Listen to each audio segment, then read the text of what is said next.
Hi, my name is Bill, and today I'm going to be showing you how to replace the door strike on your washer.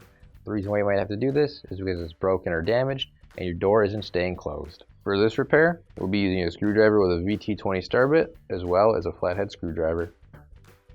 Warning: before doing any repairs, please disconnect your power source. So this will be the washer that we're using for this demonstration. It's a Kenmore, and keep in mind yours at home might be a little bit different than what we've got here, but the same technique should still apply. So we're going to open up our washer door here, and this piece right here is our door strike. So in order to get it off, we got to undo the two screws using a VT20 star bit. So what we're going to do is we're going to push this screwdriver in here now and release the latch that's inside, and then we're going to push up in order to remove that clip there, and then we're going to pull it out.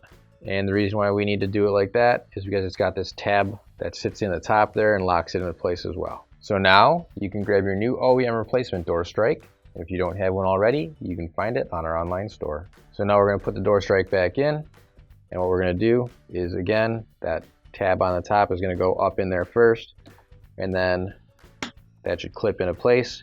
That'll secure it pretty well, and then we can screw everything back in.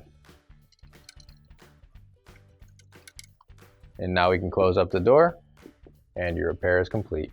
The first time I got a universal remote, I thought, this changes everything. I really hate insect puns. They bug me.